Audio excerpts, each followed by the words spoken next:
let's move to the next speakers, to Peter Stegmaier from the University of Twente in the Netherlands, together with Carina Liersch. And you will show us the perspective of discontinuation of coal energy production. So the floor is yours. Absolutely. Thank you for the invitation and the welcome here, Ludger. Yeah, I'm from University of Twente. There's a science technology policy studies group at the social science faculty of this technical university. And Carina is broadcasting from Vienna, where she's currently studying at the University of Vienna, the science technology studies section there. And we want to present you on governing the discontinuation of coal energy production. If speaking of legitimation, Stefan, if you look at the changes in the energy landscape, it is noticeable that entire branches of energy production are experiencing crises of legitimation. That applies, by the way, to renewables, wind in Germany currently, but also to nuclear and coal. This and sometimes targeted exit measures make it necessary to also raise the question of discontinuities. So in this contribution to the conceptualization of energy transitions, we want to present a heuristic and some findings that focus on active discontinuation. We take the negotiations and the fight to phase out coal in Germany as an example. Carina will also exemplarily speak about the development around the coal, the Hambach forest next to a very large open cast brown coal mine in Germany, the Hambach situation there. And let me start here with what we define as discontinuation. We define discontinuation as a property of a trajectory in which the constituting relations become misaligned to such an extent that its distinctive character is lost as one possible result of various permutations of distributed agency, contingency, emergence, or deliberate governance, which is the focus what we're doing here. What we learned in a couple of projects, case studies, be it on mercury, Minamata Convention, DDT ban, phase out of the incandescent light bulb, the efforts to phase out internal combustion engines or nuclear in Germany and almost in UK in a former international open research area project with various international partners, was that there is always a combination of two governances. Dual governance perspective is necessary if you want to study how discontinuation is actively pursued. So on one hand, it's about discontinuing a governance of something that stabilizes, for example, energy systems, so coal energy production. It's about the discontinuation of that governance that stabilizes it. On the other hand, there's efforts to develop and improve a governance that actually achieves that phase out or ban of the socio-technical regime. So you only get it in this dual package is our general finding. And this is about introducing a couple of conceptual ideas we have developed over the years from case studies before we go a little bit into this newer case of coal. We have developed a sort of typology of discontinuation under, we would have to add here discontinuation governance under the assumption that we talk here about active discontinuation. So we saw that there's a sort of stepwise iterative process leading from mere control to rather a restriction or even reduction, and then phase out in a more incremental manner, or a ban, which is more hard, abrupt discontinuation. This will come back in Carina's part of the talk, where she applies it to the coal situation in Hambach, where this heuristic is further elaborated along a specific newer case. Just to get the consideration a bit clearer here, we are talking about, on the one hand, pathway patterns that leads to ultimate closure in one or several steps. It's about configurations that lead to an end. And we found two of them, as already said, more incremental or abrupt, like nuclear. Some nuclear power plants were switched off after Fukushima Daiichi within a couple of weeks, and the others until 22. But there are also configurations that we call weakening configurations, where preparatory modes of discontinuation apply, what we characterized as control, restriction, reduction. So from monitoring, having something under scrutiny and thereby no longer allowing just a free development, to restrictions of use or even the restrictions on production. On the other hand, we have seen in the cases also more kind of a relationship on a continuum between continuity and discontinuity, so that their efforts to stop, to abandon, but sometimes it does not necessarily end. So the one thing is that one specific targeted part of the trajectory of a sociopolitical regime may be replaced by the wider system goes on. So the energy system is still there, but nuclear is shut down after a couple of years.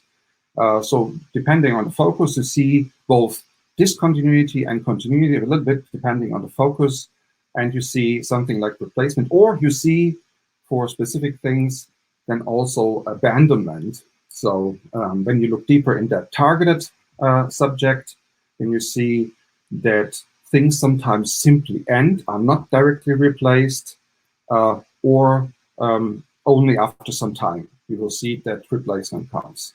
So we can fine-grain it a little bit according to the case. Sometimes discrimination efforts simply fail. They would fail, and the system regime continues. We saw that in various formats for nuclear, for example, first exit decision, then a drawback, and next exit decision according after a couple of years again. A backward and forward situation, if you like. Very important is also the aspect of aftercare. Even though something may be suspended, may be abandoned, some things, some properties remain. Nuclear waste remains, the coal pits remain. That need to be dealt with, and that's part of disconnection governance. So it doesn't end when this focused area is shut down. It also has to do with the remainings, with what's left after. This is a heuristic that may just help to remember that and see that better. Also that at any stage politically, it can happen that control restrictions also leads to near transformation, not to a ban, but at some point, windows of opportunity, a favorite constellation, a big portion of political will behind, and the ban or phase out can really indeed be can start.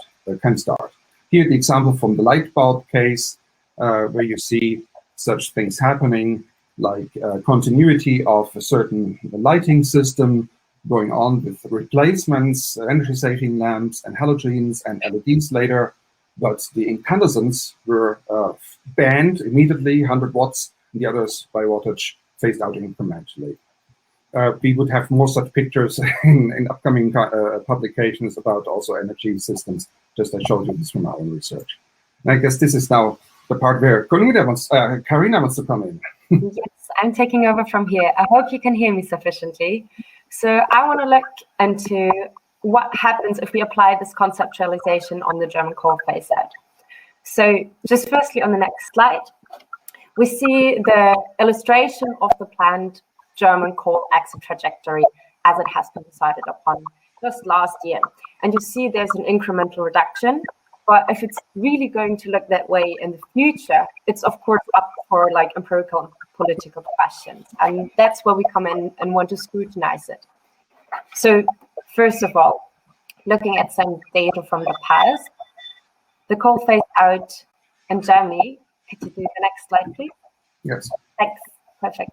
The coal phase out in Germany is of course embedded in the larger energy transition, but also in an overarching sustainability transition, as well as it is linked to the structural change within the coal regions. And it's all about change in a transition. That is kind of clear to all of us, I guess. But how does this change might look like?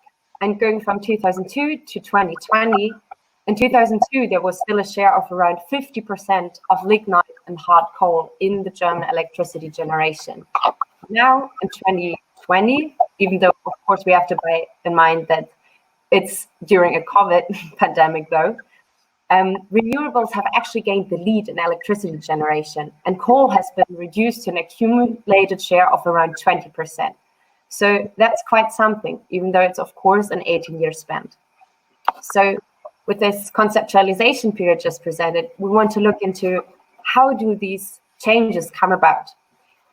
And actually, when tracing the historical trajectory, we can observe change, that there are specific political moments where change is actually an active and proactively steered. And no worries, I'm not going to go through all the dimensions of the whole timeline with you, just to give you a little insight from where we went from the coal, the socio-technical system of coal in the 1950s until 1980s to actually the 2000s and where we are now.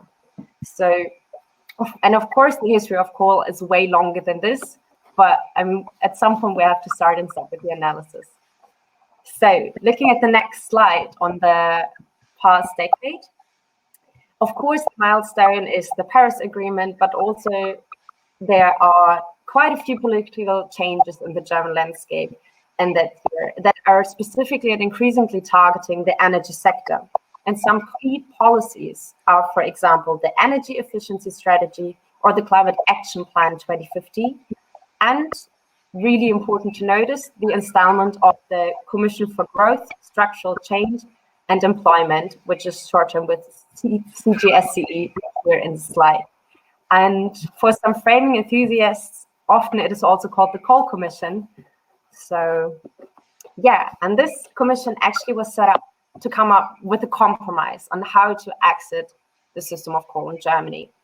And this compromise has not been adopted one-to-one by the German government, but it has been modified.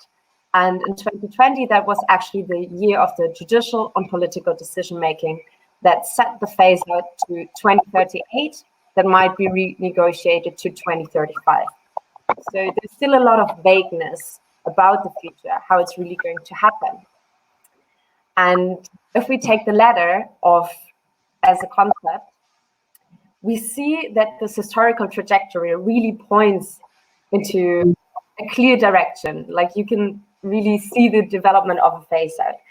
And it is actually not a one-on-one that you just take the ladder and fill it up as the steps are just happening, but you can adjust the steps and think about which kind of the historical trajectory change the specific configurations of the ladder. So it's a broad framework, but at the same time, it gives you a really nice starting point to get into the case. And with increasing pressure, we actually see the two sides of the same coin of the energy transition. So while alternatives like renewable energy technologies are getting pushed, the socio-technical system of coal becomes delegitimized in discourse, but also via policy regulation. So there's a thorough active steering, which is tied to the role of bringing in alternatives and delegitimation. So to just give you a, do we use the echo as well? Yeah, okay, now it's gone.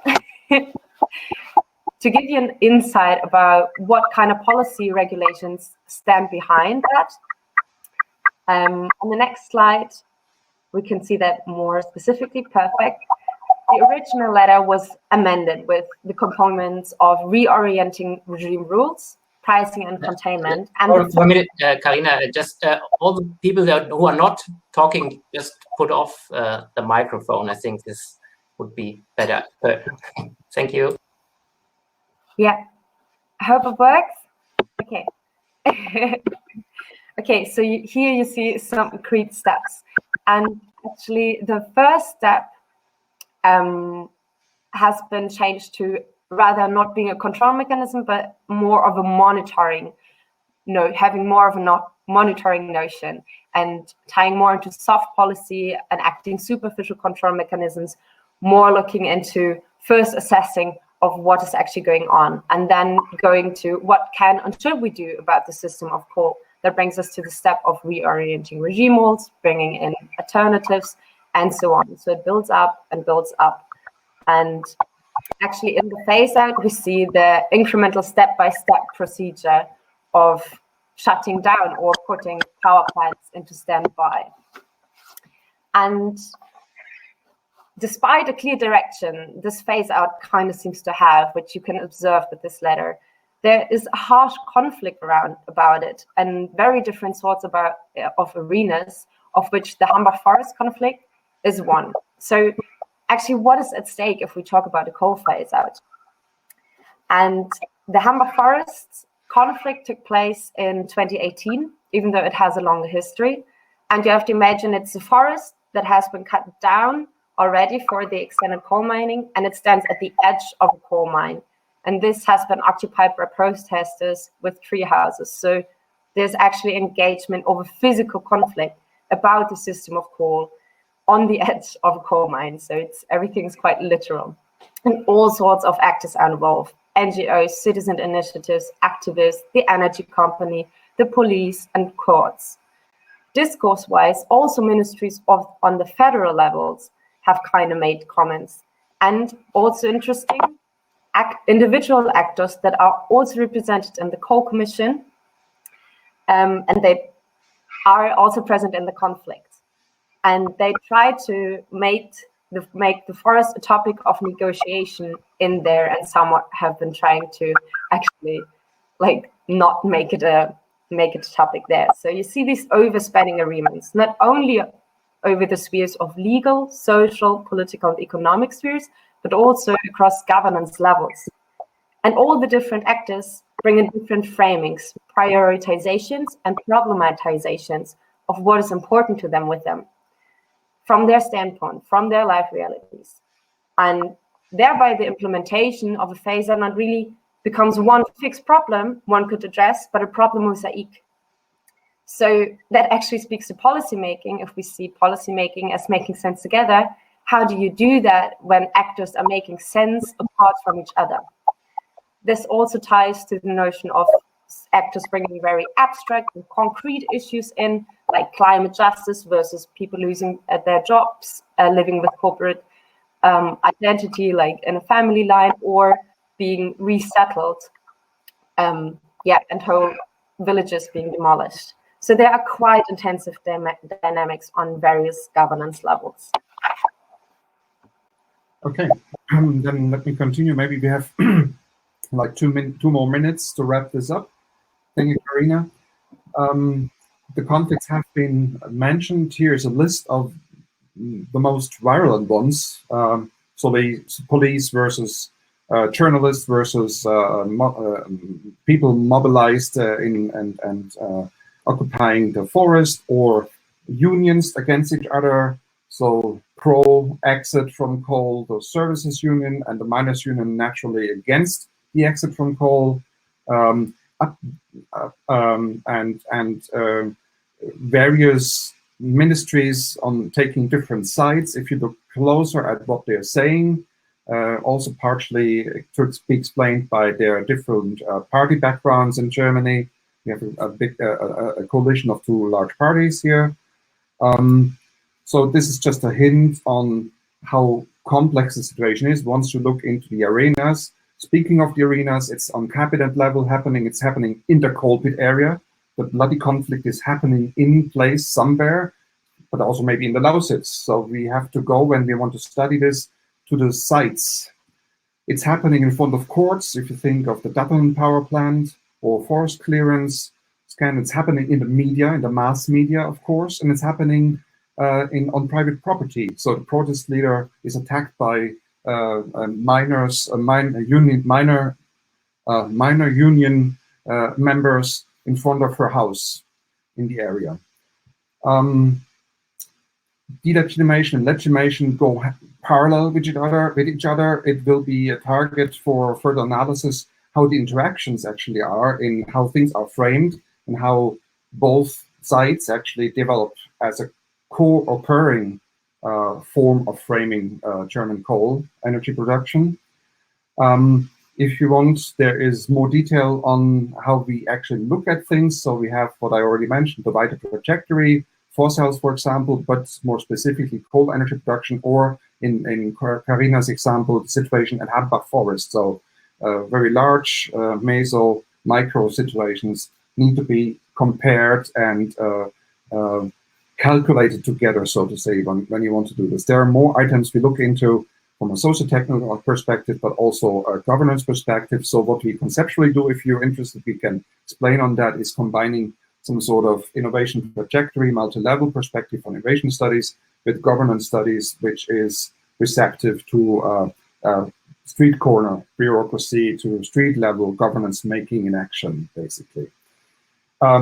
A few conclusions. We find that this continuation finds ever greater spread. You see more and more examples where these things happen, especially focused on socio-technical regimes. Energy is just but one of them. And patterns learned by that, by politicians, by policymakers, by citizens, seem also to reoccur. We have to see how far. We have to see how, for example, the actors reoccur or not. In Kansas and Lightbulb case and DDT and so on, the unions didn't play any role. But of course, in the nuclear situation, different unions and also churches, for example, to mobilize people, all kinds of groups and interest groups of society played a vast role. So it's really widespread. It takes place on the spots in Hambach Forest. In Kansas and Lightbulb took place in committees at European Commission in Brussels, where all kinds of interactions were created and led to some outcome. We have to also see from an socioeconomic side, how investors divest from fossils, how that plays into this situation, how again judiciary is brought into play, either to structure the political pathway out of it, or even finance the way out of it, if we think of the reparation payment, so to say, that has been decided through the courts for the nuclear exiting companies recently. The outlook is that we have to more precisely indeed look at how the understandings develop, of the framings develop, the formulation of the problems actually are developing. So what are people dealing with? What are they talking about? What is behind all that when they talk about exiting or not exiting? So which agendas, which interests, with which other policy areas are touched upon, are linked to that, so that we do not just, because we analytically find it interesting to study energy phase out, focus only on that and don't see how the framings actually intersect with other areas of policy making, for example. Or lifestyle choices, if we look not just at the official political system level. It's really interesting to see and learn how exit governance works. We have also been working on papers on how practically you can set up policy making for exiting. So, for example, taking opportunities or shaping opportunities, jumping on existing destabilization developments, or creating such by, for example, commissioning reports that delegitimize the existence of a regime. Well, I have to stop here. I hope we can discuss further here or at another place at another time. It was a pleasure meeting you here. Yes. So here am I. Thank you very much, Peter and Karina. And again, you will not hear the applause, but it's certainly there somewhere all over our audience.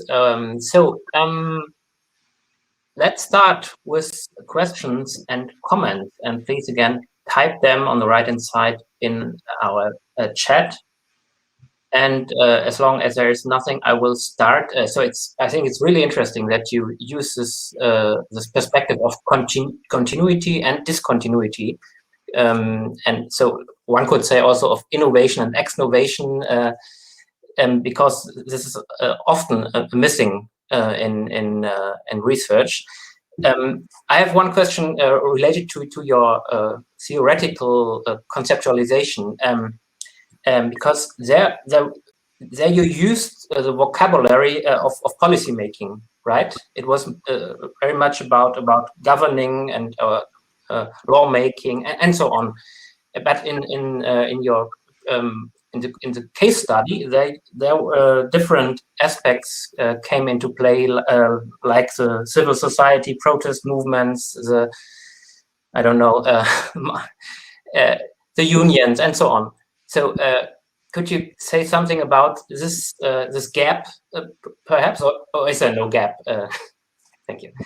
Yeah, thank you for the question, Ludger. Maybe I should have said something about to clarify the notion of governance. The notion of governance is one that tries to overcome the limitations of government or older fashions of policy notions.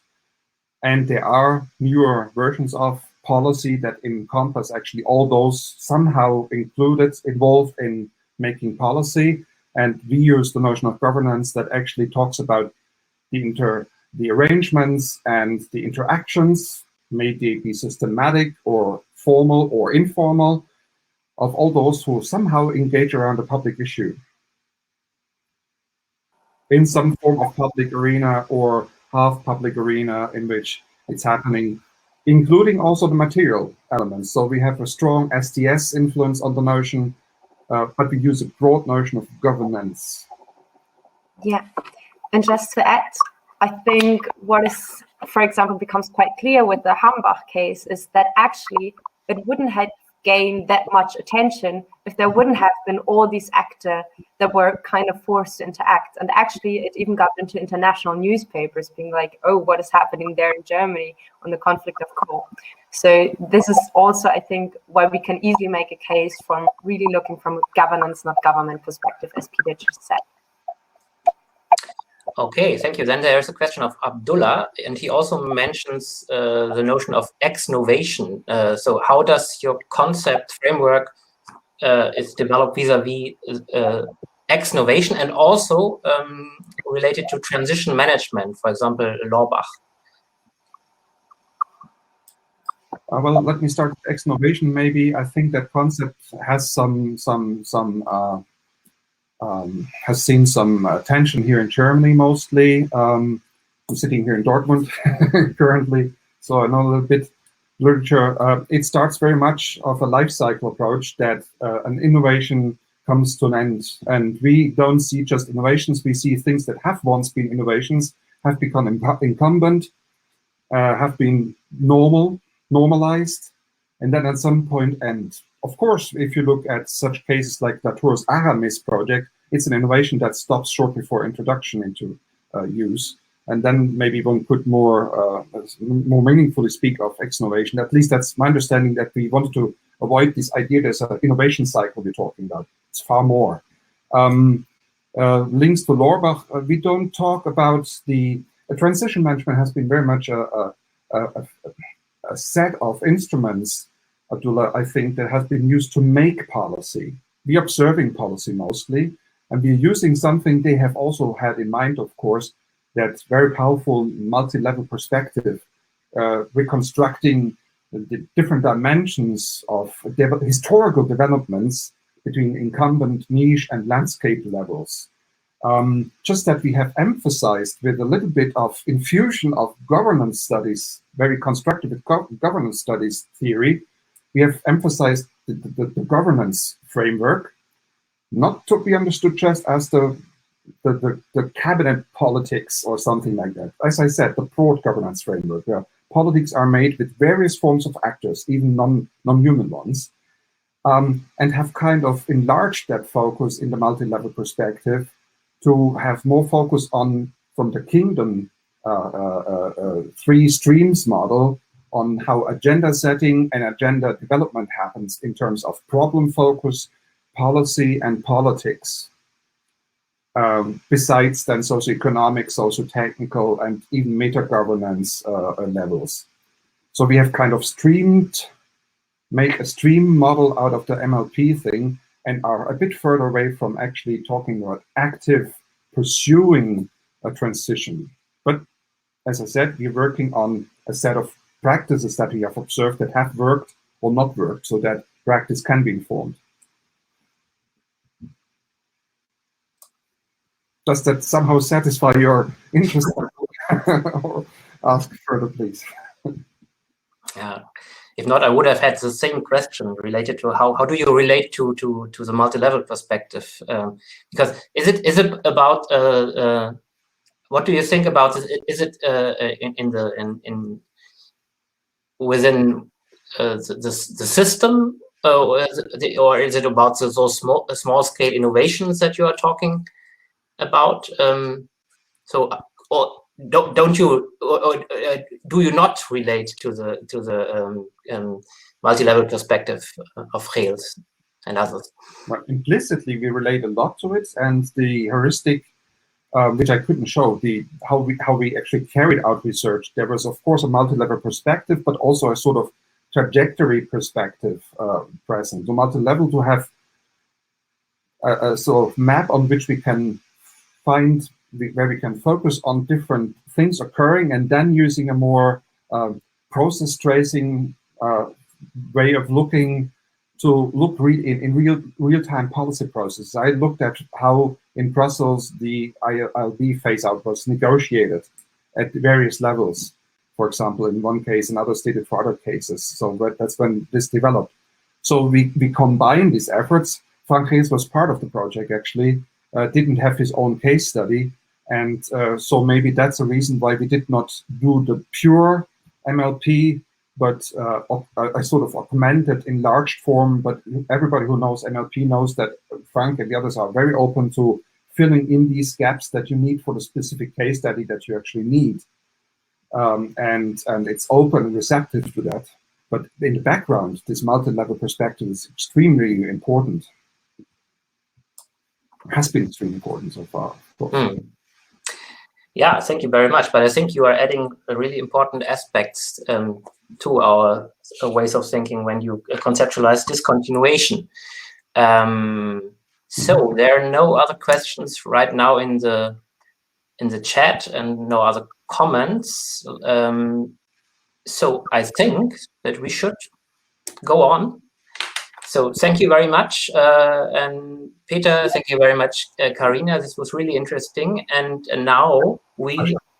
Thanks for having us. Yeah. Now from the Netherlands and from Austria, or from Dortmund, not from the Netherlands, to Finland.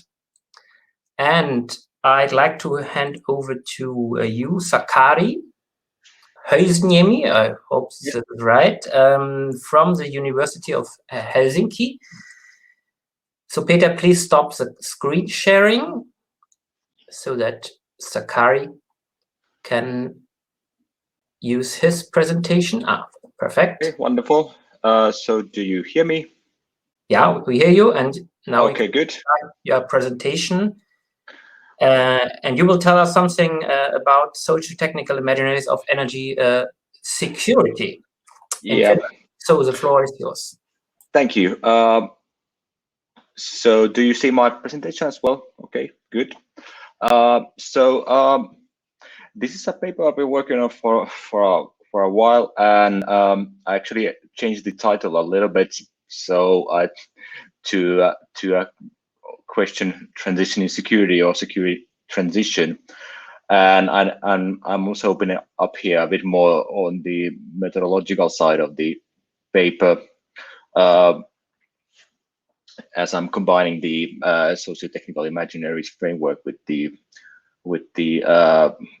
methodology of argumentative discourse analysis of Martin Heyer and a few other scholars that have been using it in relation to or in combination with socio-technical imaginaries.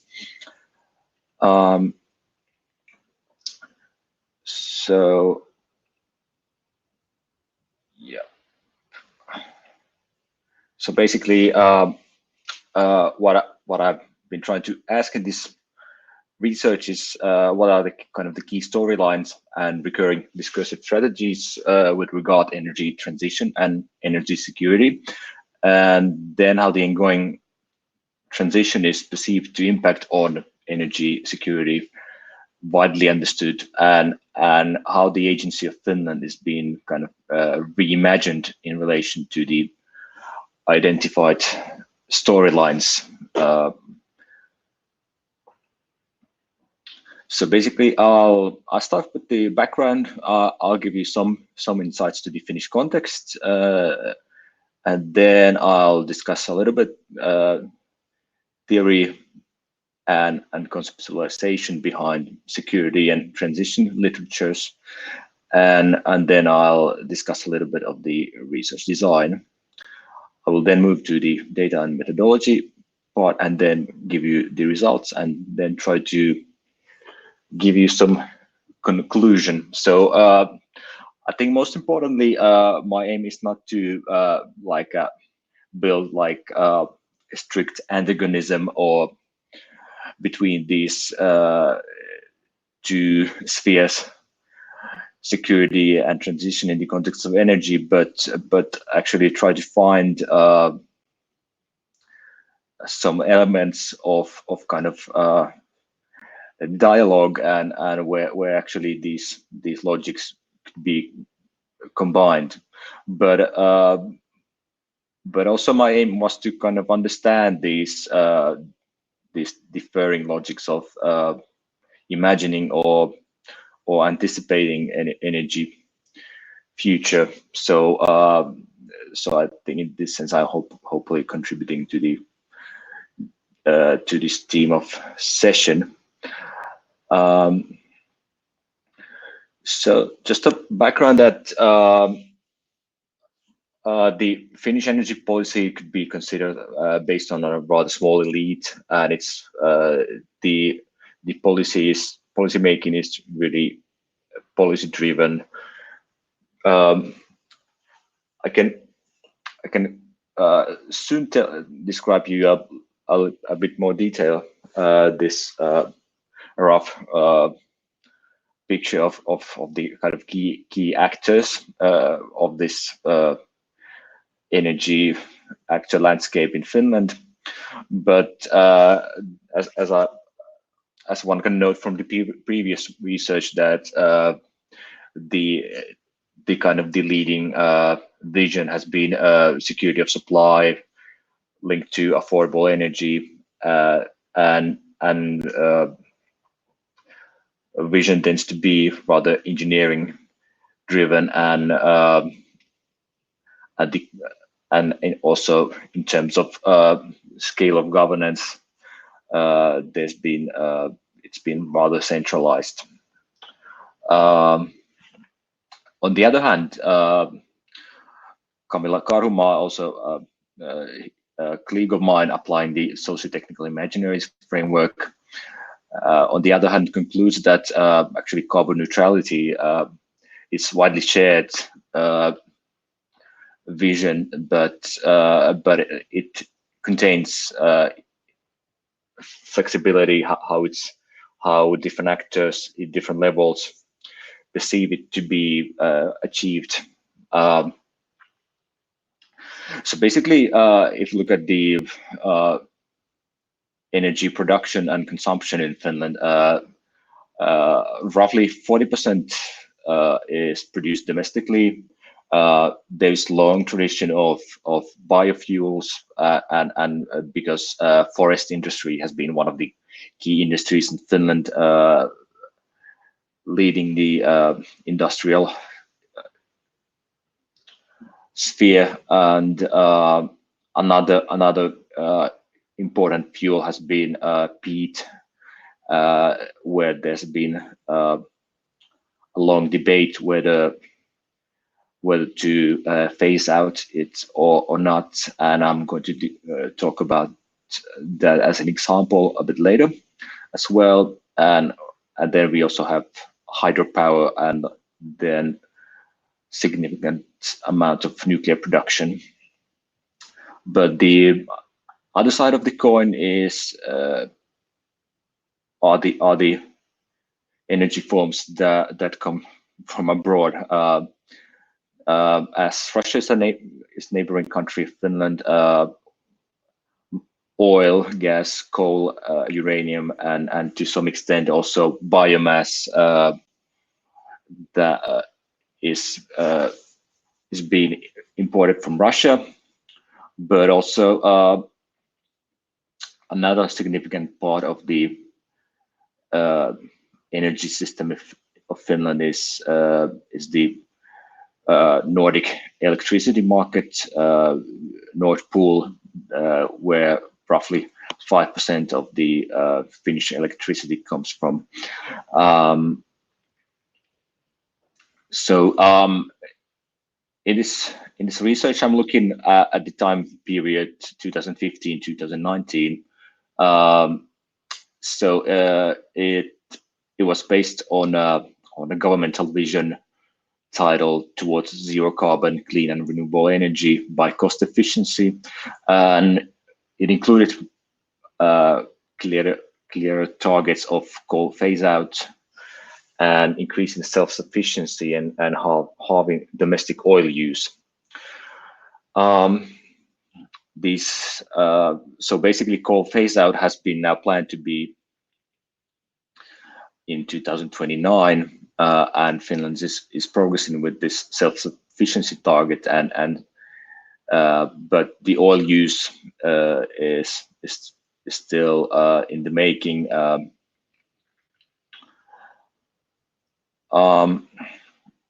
But now that after this research period, we have now had new government that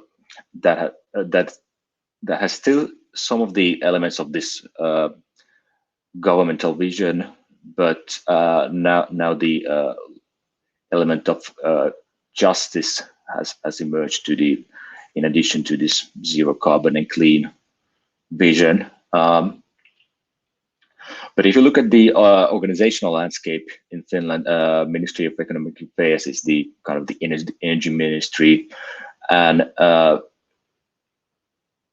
it includes officials dealing with both renewables and fossil fuels. In terms of energy security, the Emergency Supply Organization and the Emergency Supply Center are the key organizations. The difference is that the Emergency Supply Center is the governmental body, whereas the Emergency Supply Organization it's kind of a network of the center plus power pool and oil pool and public and private organizations considered as critical.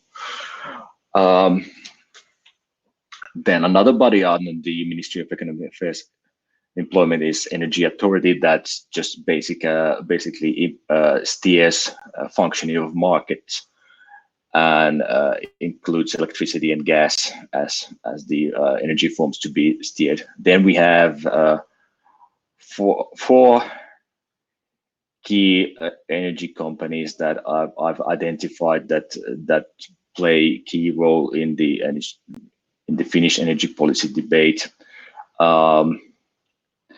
I think especially the role of Fingrid, the Finnish electricity grid operator, is interesting. It's in a way a company, but it's also in a way as like a small operating as a small ministry, because it's a organization that conducts all the cooperation between, for instance, Nord Pool, all the other Nordic countries, and it's a key actor when we consider like enabling of renewable intake in Finland. But also the CEO of Fingrid is now in the head of Emergency Supply Center. So in a way, this organization acts as an intermediary between the security and transition targets. Then we have three other companies that are Fortum is a electricity and oil and gas and coal firm operating in Europe. Also, while Neste is a former oil firm, but now has been transitioned to biofuels, and Vapo is a energy firm focusing only on peat production, and as I will conclude later, it's one of the actors using discursive strategies to delegitimize energy transition. Based on previous research, the role of civil society has partially increased in Finnish energy and climate policy making, but still it's still the key elite, based on my interviews, is still pretty much the same as in previous studies. Few other ministries also play some role. For instance, like Ministry of Agriculture and Forestry is important in terms of biofuels, while Ministry of the Environment looks at the sustainability of energy production and transport and so on, whereas Ministry of Foreign Affairs have some interest to UN climate negotiations, but still the ministries that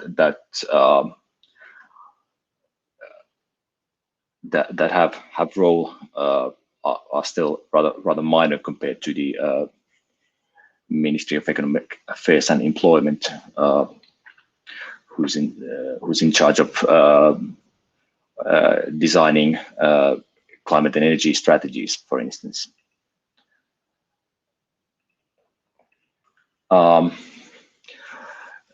this research, my aim was not to stick to the some energy security theory or energy transition theory either, but my intention is instead to use the socio-technical imagination framework to kind of as a concept to combine these different knowledges from these literatures. So in brief, as in the first presentation today was the security logics were discussed a little bit, but there are many definitions in research and in policy what energy security is. Maybe the most common one is security of energy supply, or maybe the more industrial framing of energy trilemma as security, sustainability, and cost effectiveness. But I actually like this definition of Kasper Tulecky, where he actually combines securitization approach with socio-technical imaginary framework. I think it captures quite well this debate, because on one hand, energy security is a feature of energy system, but also on the other hand, is being used as a rhetorical common piece or a framing device for legitimizing or stabilizing some system, usually the current regime. And there's also often logic on centralized governance, and the common approaches come from liberal or realist schools of international relations or geopolitics, and but the critical security studies literature is emerging, and to some extent also the literature on critical infrastructure protection connects to this debate, also to the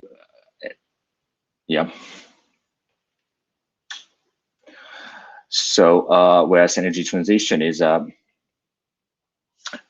linked to decarbonization of national energy sector with renewables and low carbon technologies, and it's focused on decentralized governance.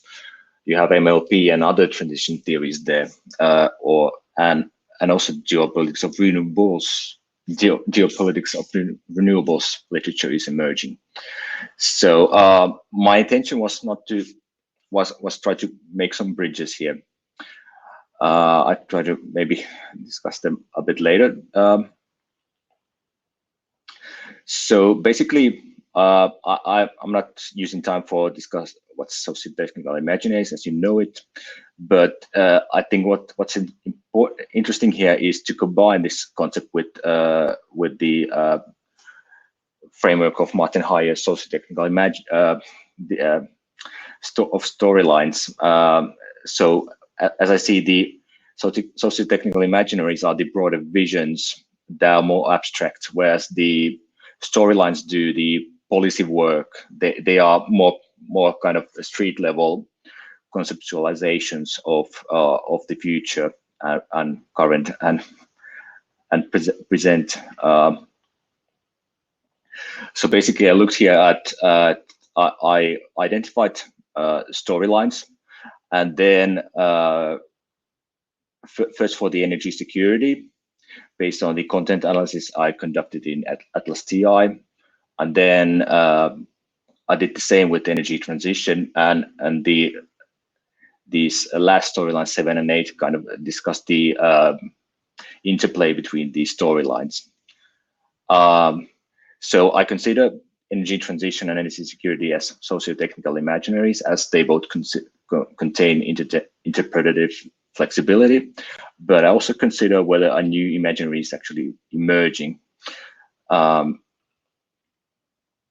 So I had large data, roughly 30 semi-structured interviews and roughly 30 documents. So maybe 1,000 pages of data.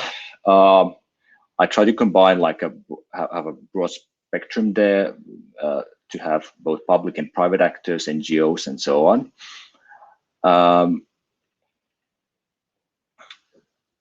And the analysis was conducted with Atlas TI, and then that resulted to 8 storylines that I consider storylines as heuristic constructs. So they don't usually they don't appear as such in the data. Rather, they are my personal constructs, and so there's level of interpretation, and I've been also checking this from the informants I've been interviewed, that what they think of these. That's also guideline from Hayer's analytics. But the probably the most interesting part of the literature is that, or the result is that actually there is this strong technicization of the energy security discourse. So actually, energy security doesn't get translated directly to finish into one word. It's always translated into as 2 words: security of emergency supply and then generation adequacy. So this is as this citation portrays quite well. So there's like a tendency to narrow down societal or geopolitical aspects of energy security by technicization the debate, and so the kind of this first, I've then put the storylines into 8 pairs. So the first pair describes how the kind of governance of energy security is perceived to be conducted. Storylines 3 and 4 portray how the perceptions of Russia. 5 and 6 are about energy transition, whereas 7 and 8 discuss how this interplay between energy transition and energy security.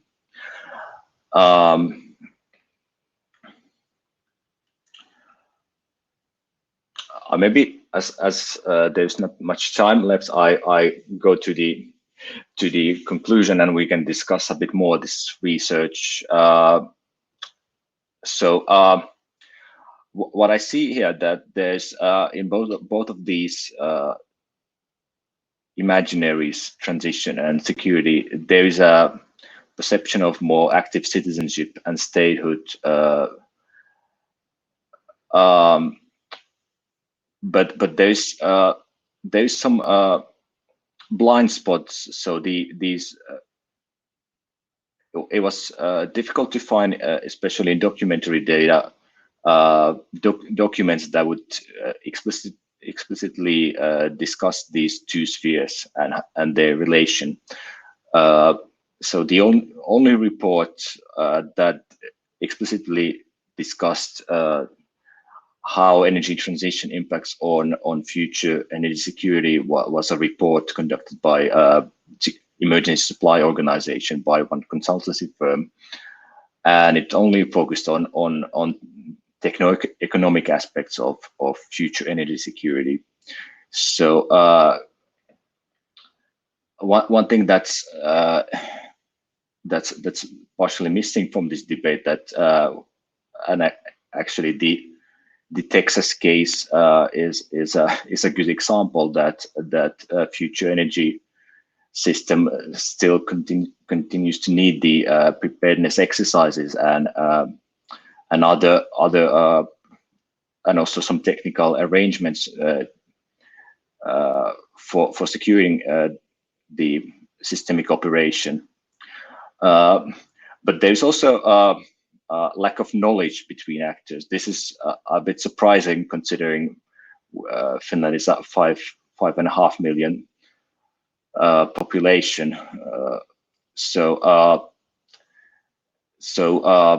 actors dealing with security aspects of energy don't really know well the actors dealing with energy transition and vice versa. So there is also so this is also a issue to be considered in future governance. But with regard to future energy futures, there's also this issue how to consider these different anticipatory logics. So you have energy transition that's concerned of having like a fully resilient and sustainable energy system, whereas the logic of energy security is focused on preparedness, how a system operates in a case of blackout. How to conceptualize these different temporalities is something that I'm still working on, but yes, he has some thoughts.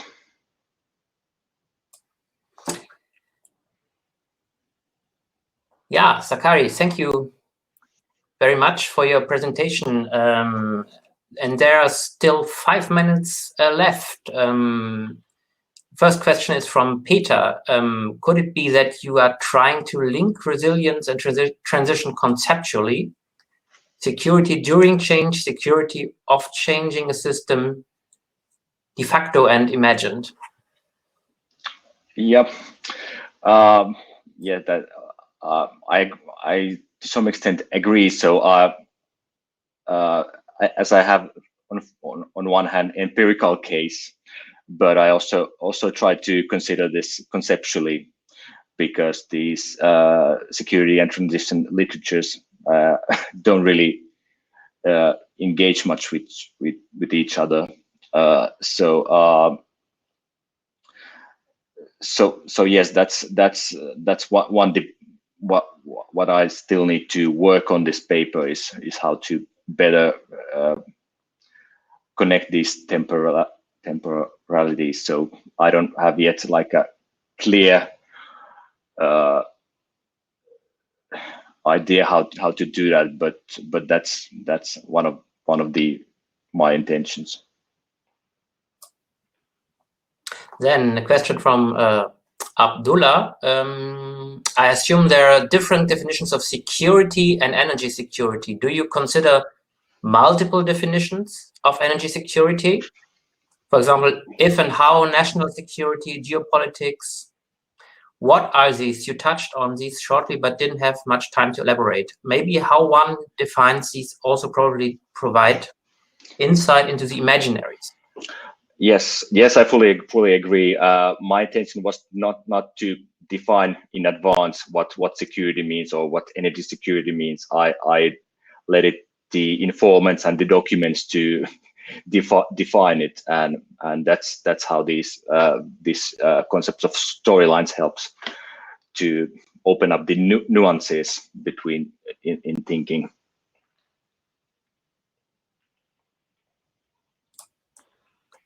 Okay, then I have also a question. You mentioned in one of your storylines, you mentioned that the energy transitions was considered as a challenge, or in my words, perhaps even a threat to energy security. So could you expand a little bit on this this storyline? So is this a powerful one in Finland? Is it used by stakeholders opposing an energy transition or being in favor of essential solutions like nuclear? Actually, nuclear advocates don't use it that much, but it's more of it stems from like technocratic, techno-economic knowledge. So when the wind doesn't blow or sun doesn't shine, so it's a discourse or storyline that emerges when we have like usually in February every year when we have peak load situations due to cold weather. So it's a storyline that's part of quite important storyline, but it's we haven't had any severe blackouts because we don't have enough electricity. So yes. Mm-hmm. And as far as I know, nuclear plays an important role in your energy policy, right? So what are the discourses of the nuclear industry here, the storylines of them? Well, first of all, like one needs to defer whether we're talking about nuclear power that we currently have, plus we have one Russian project there. So the Russian project is actually interesting because usually energy security has been framed to reducing dependence on Russia. But now that we have a Russian owned power plant, how we are actually reducing dependence on Russia. So that's what's I've tried to build here, like general logics between these two imaginaries. So that's why I don't focus actually that much on specific energy technologies, but I have to do that to some extent, but so I'm still more interested in general logics. Maybe these could be 2 papers, but. Okay, thank you very much, Sakari. So energy security and also criticality, I would say, are always really important discourses or storylines in energy transitions. So thank you very much for this presentation. And now from Finland, finally to Switzerland. Last but not least, a very warm welcome to Annika Sohre from the University of Basel. And here at the end of our presentations, in all of the 3 sessions, we will get, as far as I know, an insight into different scenarios for possible future energy systems. Thank you, Ludger. Thank you for giving the opportunity to present here. This is a paper from me and my colleagues, Ronny Emmingeder, who's here also, and Paul Burger. I'm a senior researcher at the Sustainability Research Group. And this paper is a kind of an alternative approach to look into scenarios next to techno-economic scenarios. It's part of a longer-term vision process in SCCR Crest, which is a competence network in Switzerland, and we are part of this. Okay, I will walk you through a little bit of background through the methods, then the different steps, 1 to 4, and then give you some results. Okay, the background of our paper, the paper idea was that we said, well, normally techno-economic scenarios describe possible futures, or this is one norm to describe possible futures, and they are normally the basis for informed policymaking, especially in Switzerland. However, we say, well, this is isolated from the broader societal environment, so it lacks of the social and the human dimension, especially a more differentiated view on actors, their lifestyles, behavior change, power and interests, and also on a more cross-sectoral and multidimensional view. So it mainly zooms into electricity or heating, but it rarely looks at the whole picture, mobility, embodied energy. It mainly looks at energy policy, but is not looking at other policy areas like work, poverty alleviation, gender equality, public participation, and so on. And it normally stays at one governance levels and does not look at this multidimensional mix interrelations. So our approach is an alternative approach to include societal factors in scenarios based on a formative scenario analysis. So what is it? You see a little picture down there. It's a scientific technique to construct a set of assumptions, which is there in the bubble of the picture, to gain insight into a case on the left side, and then to develop potential insights or insights about the future state, so the right side.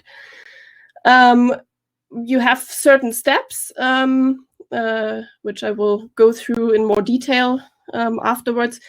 So first of all, you have to define system boundaries, variables, and manifestations for a fixed time horizon. Then you do a cross-impact analysis, and from that you derive possible scenarios from step 1 and 2, and also based on a consistency analysis. And that is calculated by a tool. And out of the calculated pool of scenarios, you choose those with 0 or less inconsistencies and interpret what you found. Each step is literature-based or backed up by literature, because you have to have decisions at every stage, what to take in and how to define it, and it's software-based. And it's a top-down process, so not participatory like other, for example, backcasting methods, but it's reflexive. So we had the vision team, we had our project team, and we had the Sustainability Research Group, and also a group of very helpful master students. And we reflected the different results at every stage with the different groups. So step 1 is that we defined our categories and variables for Vision 2050 in Switzerland, energy, future. And we said, well, the categories are driven from their functional contributions, so their functions to societal development. And that means that we first had exogenous factors for Swiss energy future. that cannot be directly influenced, like the state of the EU, international system, and so on. But then we had 5 categories of indigenous factors that we defined in this in the different groups, and based on literature. So we said, well, societal development is first dependent on economy, and there you can see some examples of the variables that we took in: economic structure, life satisfaction, and so on. We said then societal development is dependent on collective actions, so steering, international setting, participation, political identity, and so on. Third, we said societal development is dependent on the social structures individuals live in, so it's about demographics, inequality, values, and so on. And also, of course, plays the environment and fundamental role for energy policies, but also for society in total. So we took in CO2 emissions and the perceptions of the landscape. And last but not least, we're looking at the energy system. So we focus on the interactions between societal development and the energy system as a 5th element. But looked at in 1 to 4 energy-related variables are excluded. This looked like this. I hope you can read it. So in the left column, you see the categories I just mentioned. In the second column, there are the 23 variables that we came up. And of course, there could be others, but this is what we decided. And then for each, you have 3 manifestations, or we defined 3 manifestations, which are qualitative. So it's not a number, except, for example, 90% renewables, but it's a kind of qualitative state. And it's, in most cases, it's a kind of the extremes that we define. So as of today, for example, economic structure, the revival of the second sector, so the industry, and on the other hand, a strong service-oriented economy. So the kind of extreme manifestations. Step 2 then was the cross-impact analysis. So for each pair of variables, we defined, or we looked, is there a possible direct impact from factor A to B? So if you look at the little circle in the 4th row, this was CO2 emissions, and we said, well, this has a strong impact on the mobility mode mix, which is variable 18. Or we said, well, we can see no direct impact of energy policy on how the urban-rural relation is developing.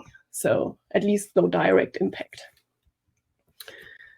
So with this table, we went in the consistency analysis. And there we estimated for each pair of manifestations, is there an interrelation. So a strong consistency is 2 factors that mutually support each other. For example, a strong CO2 levy and achieving the CO2 goals. This is then a 3, or if it's not so strong, 1. There's a possible consistency, but it's not mutually supporting. This is a CO2 levy in connection, for example, with the demographic structure. And last but not least, not consistent or contradictory is, for example, strong separation of work and life, contradictory to or mutually exclusive to downscaling of individual car-based mobility. And there you can see the example, what was in the table in the end, after a few rounds of different people discussing about that, was the energy policy. As of today, moderate steering and strong mechanisms are these manifestations, how are they interrelated to participation manifestations? And for example, you can see strong veto actors. We say, well, this is mutually exclusive or contradictory to strong mechanisms, for example, of energy policy, so a -3. So this is what then the tool put out after calculating. So we had about 8 million scenarios, but not so many consistent ones. So interrelations with consistency. And in total, there were no more than 4 consistent scenarios where our 2 goals, CO2 emissions and well-being, were achieved. So then we selected some to interpret them. And we had 4 types of scenario in the end. The first one were the success or the goal achieve scenarios. So as I said, CO2 targets and quality of life or well-being was achieved in these scenarios. And what we can see, or what we have seen there, is that the targets were only achieved in scenarios where deep changes in all variables. So in these scenarios, we had a diffusion of new modes of transport, reduced energy demand in households and economy, strong electrification, high share of renewables, sector coupling, strong dematerialized quality of life expectations, sufficiency, strong international pressure and national public awareness for climate protection that push these developments, a decreased share of formal work, for example, overcoming separation of home and work, so the home office story. But also on the social side, lower levels of inequality, stronger services orientation in economy, so no industry put up, fully developed cross-sectoral meta governance was an indicator, was a variable, and strong policy mechanisms like a CO2 tax, but also for demand. And then the international settings could either be, so there were different ways of the scenarios, so either cooperation along the lines of Agenda 2030, and then the Swiss electricity market is integrated in this cooperative international system, or on the other hand, the world is structured by orbits, and there Switzerland is a member of the EU and a reformed, democratized EU. Maybe wishful thinking, but these were the results of the goal achieved scenarios. Then we had 3 other types of scenarios which were interesting. They failed the goals, but still you could learn something so what could go wrong in these scenarios. And one we named the national economy first scenarios. So there you have the business as usual policies.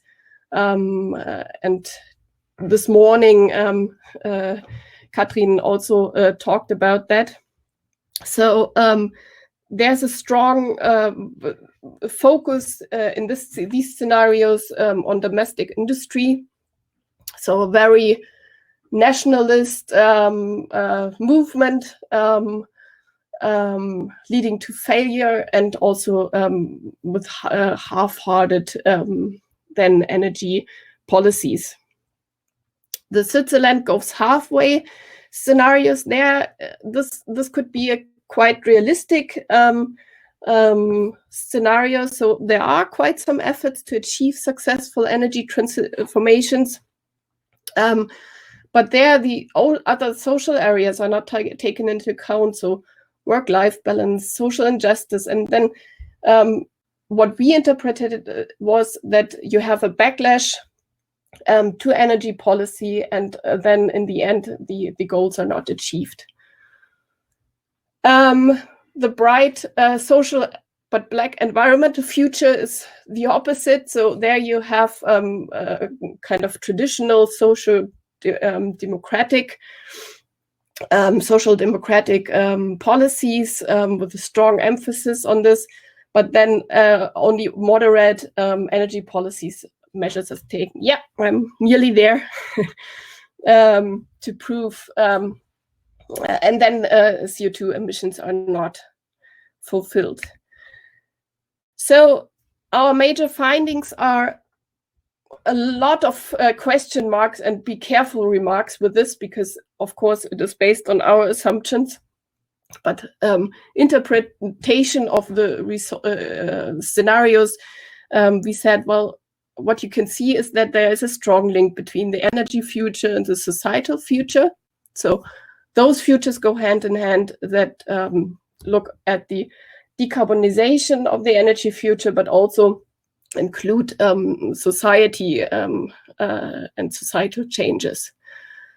Then it requires not only changes in all dimensions, but substantial changes. So it's really not a low-hanging fruit, but a high-hanging fruit to get there. And then we saw some tensions between our two goals, the CO2 and the well-being. So if you prioritize just one of them, also you will fail. And then, going along with the substantial changes, you need strong policies to include, including supply and demand, and as well as new institutional designs for multi-level governance. So energy policy needs to go beyond the sectorial policies, and so our idea is maybe become a part of a coherent sustainability policy. Conclusion on our approach was that it provides fertile results. So we have some plausible pathways that zoom into socio-technical and socio-political factors.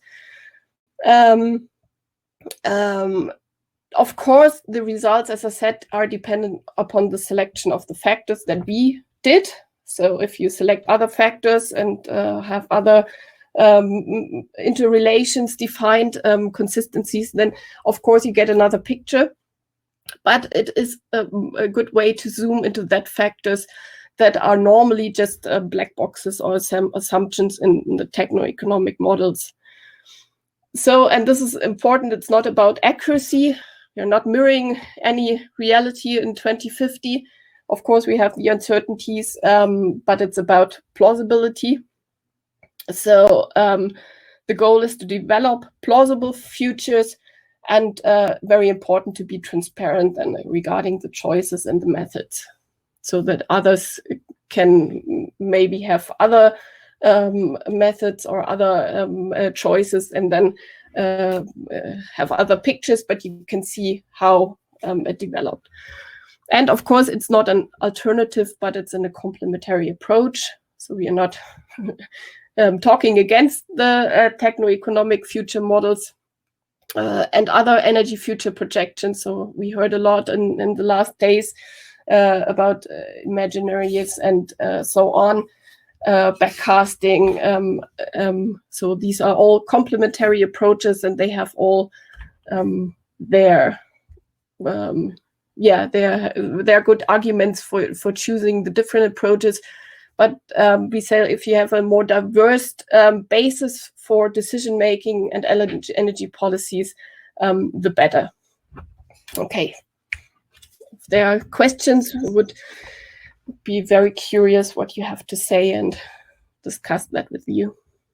Maybe Ronnie can come too and answer with me. Yeah, thank you very much, Annika. Thank you for bringing scenarios. as conceptualizations in our session. So, are there already any questions? There was a small dialogue about the last presentation in the chat. So are there any questions? Please type them on the right-hand side in our chat.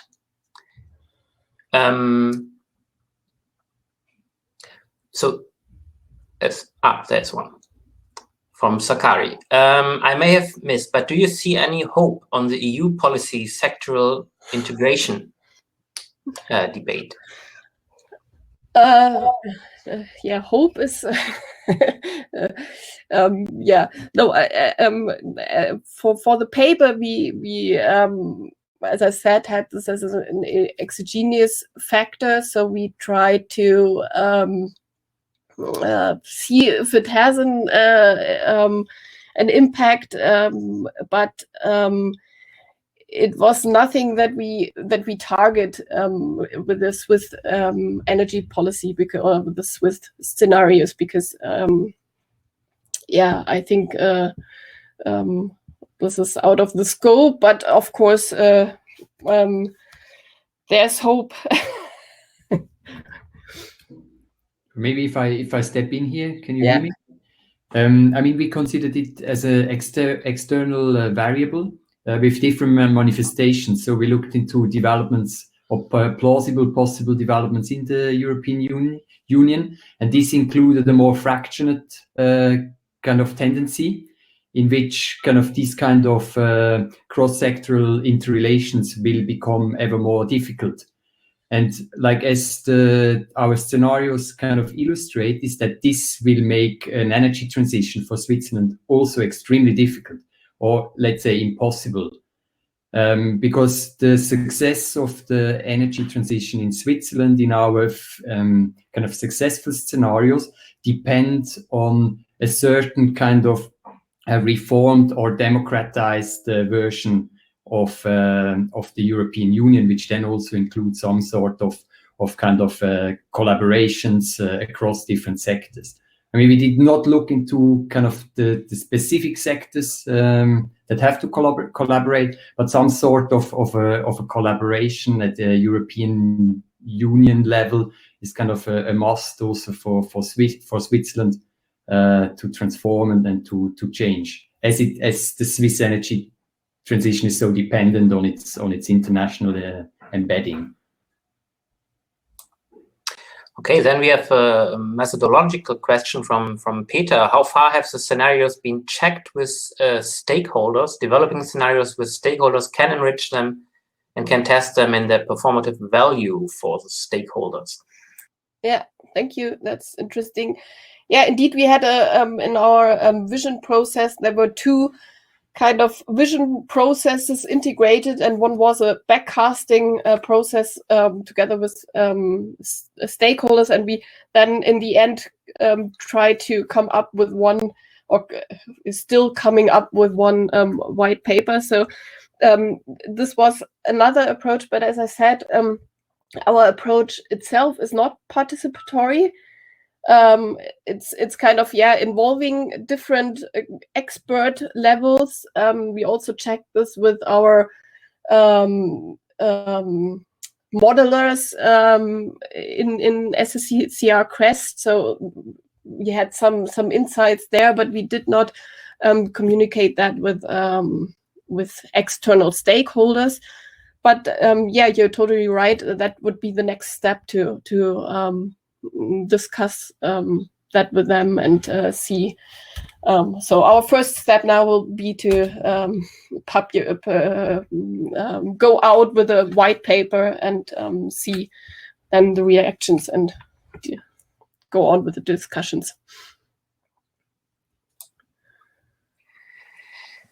So, and Peter has a second question related to that. Wouldn't that mean the chance to learn more about doability? I'm not sure what you mean with doability. Can you answer that, Ronnie? I think thinking about possible solutions, right, or doable solutions is Ah, okay. Yeah. Okay. I mean, I'm not quite sure I get the question, but if the question is about kind of whether certain suggestions or conclusions we reach based on our scenarios will finally kind of be legitimate or accepted by those who have to take decisions, I think then I would the chat. Okay. Yeah. Practical. Then I would just say that we try to do something different in a way, because in our system, kind of we build kind of connections, or we try to represent certain kind of social dynamics, kind of how actors respond to each other, how political mobilization takes shape, how it influences policy making. So kind of our system assumptions and the description of the system is more at that level. So integrating stakeholders would then mean that we integrate them to learn a little more about the operation of the societal system in which energy transition takes shape. So this does not tell us much about kind of whether it will be accepted or not directly. I think it would then be kind of a later stage or step to think about that. But in the first round of our interest is primarily to learn more about the societal dynamics in which energy transition takes shape, and in which or through which we then can project certain plausible futures. Okay, then perhaps another question. No, John, this is not a question. I have one question, because as far as I understood, you had 3 rather pessimistic scenarios, right? And one which was rather optimistic. But on this optimistic side, have you thought about also integrating a scenario based on sufficiency? Because I think most of your scenarios were based on as far as I understood them, were based on technological solutions, efficiency, consistency, but not so much on sufficiency, right? Have you thought about one scenario that is based more on these sufficient lifestyles? It's not a total scenario. We have it as a variable. We said, well, how far the quality of life expectation are dematerialized, and I think that was our idea to grasp this sufficiency issue. But I mean, it is a question of the transformation of the economy. So this, of course, is a longer debate, and the 4 the goal achieved scenarios were at least where the two goals were achieved, and then all you can see what manifestations of the variables are need to be fulfilled to get to this to these goals achieved scenarios. And for the other 3 pessimistic ones, there were other combinations of the variables and manifestations that you can see, and we interpreted them as these 3 scenarios.